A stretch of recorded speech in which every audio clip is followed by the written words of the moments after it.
Hey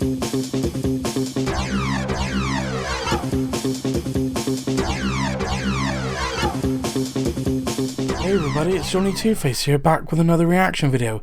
This time I'm reacting to Preston 1648, Cromwell ends the English Civil War by Kings and Generals. If you haven't seen my reaction to the other episodes in this series about the English Civil War, I suggest you check them out before checking this one out. And the usual disclaimer when I react to anything historical, if I don't show so much what is considered a proper reaction, is probably obvious I don't know much about the subject at hand, and if I do know anything, I'll most likely pause video to give my input or ask any curious questions, which hopefully will be answered in the comments below. With that being said, the link to the original video will be in the description down below. Please go and subscribe to Kings and Generals, another amazing history channel here on YouTube, and without further ado, let's get this up on screen and see what happens in this one. Throughout history, the failure to conclusively deal with a defeated enemy leader often resulted in renewed bouts of violence. Of this revanchist phenomenon, that seems to happen throughout history for the most part. Not always, but for the most part. There is perhaps no greater example than the English Civil War.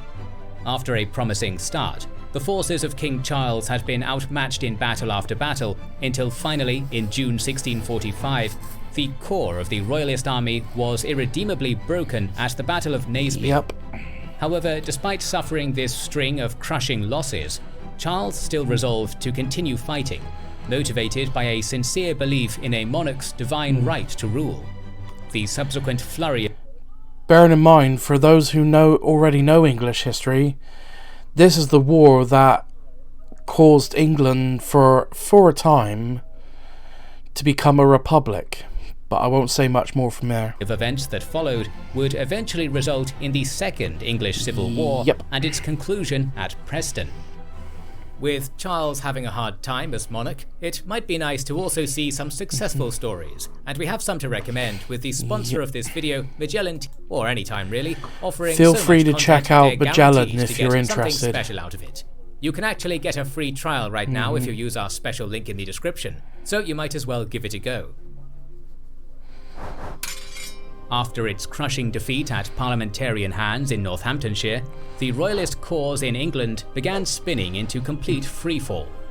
Although the king realised that his prospects were grim, he still had a few thousand good cavalry, with which he quickly travelled to the Welsh border, where there was faint hope of reinforcement.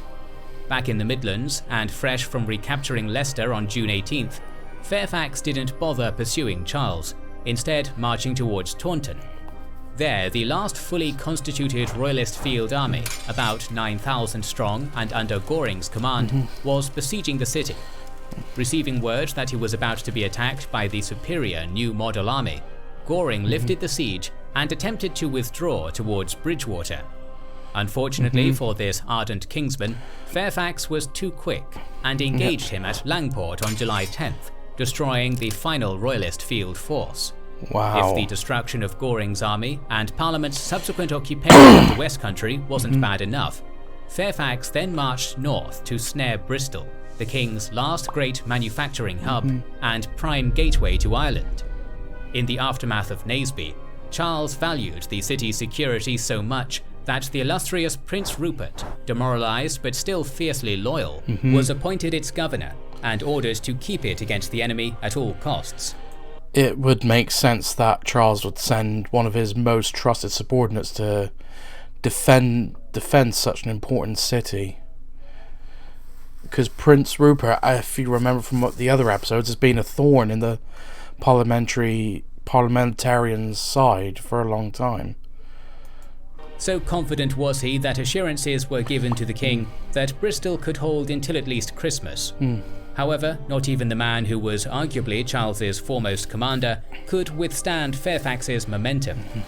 After a miserable siege of just 18 days, a hopeless Rupert surrendered Bristol on September 10th in return for mercy and an escort back to Oxford. When the king got word of the prince's abandonment of Bristol, he was utterly distraught. In response, a royal letter of condemnation was penned, containing, among other things, "What is to be done after one who is so near to me, both in blood and friendship, submits himself to so mean an action?" Wow. For the royalists, the bad news just kept on coming. Only 3 days after the betrayal of Bristol, as conspiratorial royalist courtiers dubbed it, news reached Oxford that the Marquis of Montrose, Charles's singular ray of hope in Scotland, had been defeated at Philiphaugh with the loss of his entire army. Although the Marquis continued to cause trouble, there would be no salvation from the north. Increasingly deprived of options, the king marched north in an attempt to relieve Chester, the hypothetical landing point for any Irish Confederate soldiers who might come to aid him. He arrived on the 23rd, but was quickly bested in battle and forced to withdraw back to Oxford via Newark. The following months were an extended litany of bitter disappointment and failure among the royalist partisans. Though there were no major battles which took place, garrisons fell one by one until by early 1646, Parliament controlled most of the country. Wow. Fearing for his son and heir's safety, Charles sent the Prince of Wales to France at around this time.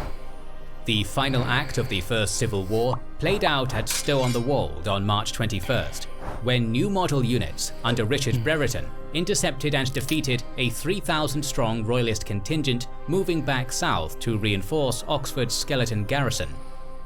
Some of the cavalry managed to break out of the trap and reach Charles's position, but the army's commander, Lord Astley, and the majority of its Welsh levies capitulated without much resistance.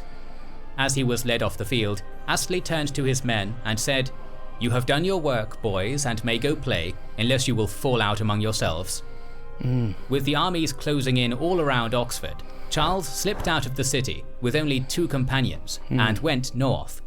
For months, covert negotiations under French supervision had been taking place between the king and the Covenanters, who were deeply unsatisfied with their treatment by Parliament. Having received promises that he would be treated honourably and would not be forced to do anything which troubled his conscience, Charles entered Levin's camp at Newark on May 5th and was taken prisoner. The king now had protection in custody, while the Scots had an invaluable piece on the chessboard. Keen to keep him secure, they moved back to Newcastle on the 13th. At about the same time, tension between the king's jailers and the English Parliament were reaching a fever pitch. On August 12th, the committee of both kingdoms' Scottish commissioners informed their counterparts that although the war was won, they were only prepared to withdraw their army from northern England if the £1.8 million they were owed as compensation was paid. The quickly splintering factions managed to reach a financial settlement, but it was clear that, above even this, the Covenanters were furious at Parliament's disregard of the Solemn League and Covenant. Rendering the Scots' war aims even less plausible was the failure to convert the captive king to Presbyterianism, or at least to agree to a on his kingdom as Parliament had promised before. The king's sheer obstinance and repeated plots to escape eventually made the Scots believe that he wasn't worth the trouble. On January 28th, they agreed to sell Charles to the English Parliament in return for instalments of outstanding payments totaling £400,000. With that done, the Scottish army began withdrawing back to their own country and demobilising after almost half a decade at war. The king, meanwhile, was transported to house arrest at Holdenby, repeatedly being met by cheering crowds on the way. In London, Parliament was not the strong, relatively united faction which had managed to win the Civil War. Instead, without Charles as a strong enemy to come together against, the rift between the Presbyterian moderates and the more radical independents grew dangerously wide.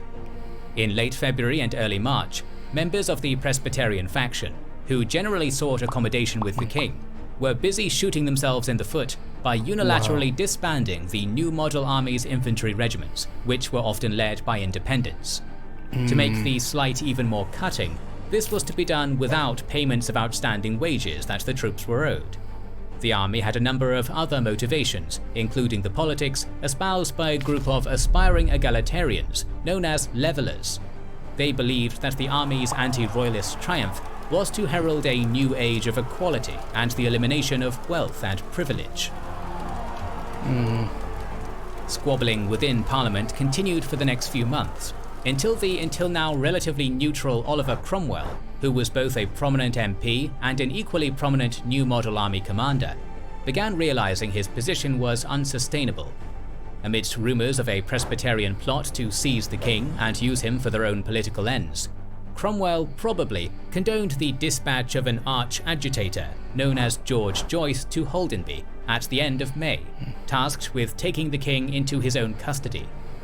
On the morning of June 3rd, Charles I walked out of Holdenby House and set off for Newmarket, accompanied by Joyce's troopers. There, the politically neutral Sir Thomas Fairfax and his New Model Army were gathered, and the army's mood was growing more restless. In London, the revelation of Charles's military apprehension gave Cromwell the excuse he needed to cross his own personal Rubicon. Quitting Parliament entirely, he rode north to personally lead the New Model Army, with whom he was incredibly popular. When Cromwell and Charles first met for talks, relations were actually quite cordial, contrary to what later events would imply. The parliamentary cavalry general even informed a friend that the king was the uprightest and most conscientious man of his three kingdoms. Behind the scenes, however, Charles continued his clandestine communications with the Scots, aiming to keep all his options open. For the time being, Cromwell and the army had other problems to distract them. At the end of July 1647, riots sparked by the continuing wartime tax rate spiraled out of control in the English capital. The violence led to a number of independent MPs fleeing to the army's protection, including the Speaker of the House. Legitimised by the Speaker's presence in their camp, Fairfax and Cromwell led the New Model Army into London and put it under military occupation. When the situation was considered safe, the king was escorted from Newmarket and installed at Hampton Court, where the imprisoned monarch still doggedly refused any settlement which wasn't entirely on his terms.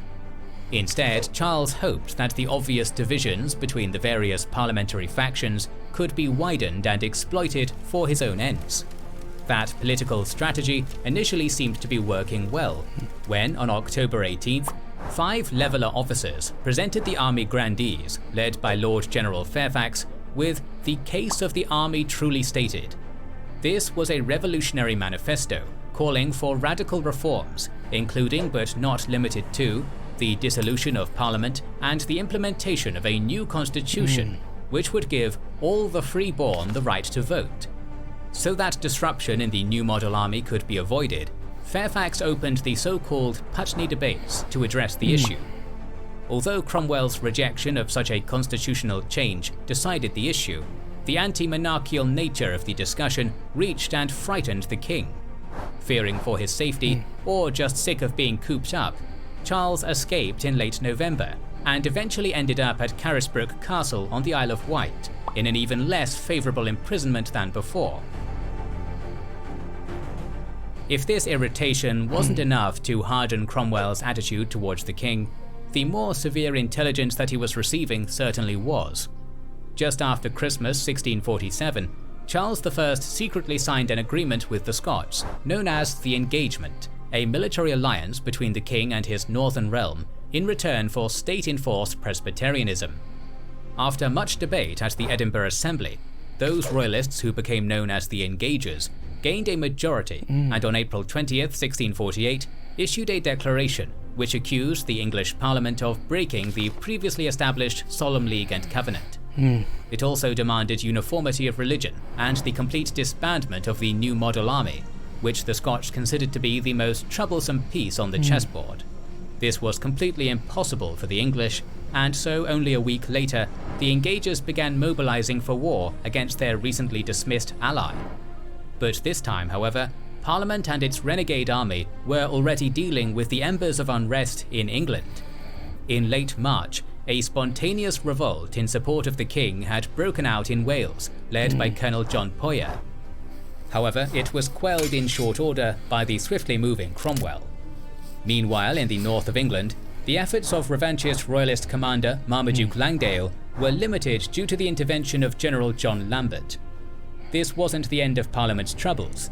In late May, an overly draconian parliamentary commissioner in Kent provoked an uprising, which, while enjoying some success, was eventually confined within the city of Colchester, which was put under siege on June 12th. Although all of these revolts still posed a threat on their own, everyone on Parliament's side knew that an invasion from Scotland was imminent. As one of Charles's allies stated, "It is Scotland, and Scotland only can save the King and England. All others have their rise from the expectation of Scotland." The decisive campaign of the short Second Civil War was about to take place. The Royalist storm finally broke out on July 8th, when a roughly 10,000-strong Scottish army under the Duke of Hamilton crossed the border into northern England and linked up with Langdale's 4,000 beleaguered rebels at Carlisle. With the tables turned by the presence of this new enemy, Lambert obeyed Cromwell's orders to withdraw to the safety of Barnard Castle after suffering some minor losses. This would allow for the preservation of the Parliamentary army, while reinforcements made their way north to deal with the problem. Unfortunately for the Royalists, Hamilton was forced to call a stop to his offensive for 2 weeks, while supplies and reinforcements arrived from Scotland and Ireland. This gave Cromwell time to reach the area, and allowed the two parliamentary generals to meet at Wetherby on August 12th, forming a veteran army which totaled around 9,000 men. Unwilling to allow the invaders any opportunity to move further into the country, Cromwell sped westwards into Lancashire and down the Ribble Valley to intercept their southbound advance along England's west coast. To increase his army's marching pace, Cromwell chose to leave the parliamentarian artillery behind. Having decided on an advance deeper into Lancashire to link up with potential allies in Wales, the bulk of Hamilton's Scots came to a halt atop Preston Moor at nightfall on August 16th. They set up for the night and prepared to cross the Ribble River in the morning, while most of the Scottish cavalry was sent ahead towards Wigan on a foraging mission. Langdale's force of around 3,000 foot and 600 horse, functioning as a cavalry screen east of the Main, coalesced about 4 miles northeast of Preston at Longridge. Due to inadequate reconnaissance, the King's supporters were completely unaware that Cromwell's 9,000 were only a few miles away, encamped at Stonyhurst Park. As the sun came above the horizon on August 17th, Hamilton ordered Bailey to begin marching the Scottish foot across the river. Shortly after this, a small probing vanguard from Cromwell's army started skirmishing with Langdale's surprised men on the road from Clitheroe. Believing that the entire parliamentary force was in the area, the Royalist general rode to Hamilton personally and informed him of the situation, but the latter was convinced to continue the river crossing by his officers. With minimal reinforcements to assist him, Langdale rode back to his embattled contingent. After hours of light skirmishing, he was finally attacked by the entirety of Cromwell's army in mid-afternoon. The battlefield was a disconnected mosaic of small fields, intersected by irrigation ditches, narrow lanes and high hedges, in which the crack new model infantry units had a distinct advantage over the freshly mustered greenhorns in the Royalist force. Nevertheless, Langdale's musketeers gave a good account of themselves, and at first managed to keep Cromwell's army at bay and avoid being outflanked. However, when fighting south of the Clitheroe Road was at its height, Lambert threw his Lancashire regiment at the sector and sent the Royalist screen routing towards Preston. Accounts differ as to what happened next, but all agree that the situation broke apart swiftly after Langdale's defeat. Hamilton was trapped in Preston trying to rally the last arrivals among his cavalry coming from the north, while the small earthwork defence around Ribble Bridge was quickly taken after some new model army marksmen captured an area of high ground overlooking it. Many Scots were killed before they could cross the bridge, but Hamilton managed to cross the river on horseback and joined the majority of his forces on the south bank. With Cromwell now blocking the road back to Scotland, the exhausted Royalists could only continue on south, where reinforcements would hopefully reach them. Over the 3 days following the battle, the Scots, forced to leave behind their ammunition, were harassed constantly by Cromwell's Ironsides until they reached Winwick. There, the Scottish infantry was engaged and decimated by the veteran parliamentary footmen.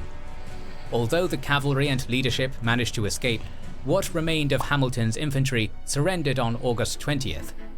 At the other end of the country, an infuriated Fairfax brought the rebels in famine and disease-stricken Colchester to the negotiating table on the 27th. He was not in a merciful mood, and had Sir George Lisle and Sir Charles Lucas, defiant royalists until the very end, executed for bringing such unnecessary suffering onto the realm's innocents. Charles I was still in prison. Can you see some irony here? If you've seen the earlier episodes that I've reacted to, you'll notice a certain irony. At Carisbrooke. But to the religious parliamentary soldiers, their former king had unjustly brought strife back to the land of England, even after God's will had resulted in his defeat during the First War. Therefore, Charles was guilty of disregarding the Lord's will and deserved no mercy. For this crime against his own people, Charles was dubbed the Man of Blood, and many radicals began to clamour for harsh punishment. A famous passage, drawn from Numbers 35:33 in the King James Bible, started being echoed as an example. "So ye shall not pollute the land wherein ye are, for blood it defileth the land, and the land cannot be cleansed of the blood that is shed therein, but by the blood of him that shed it."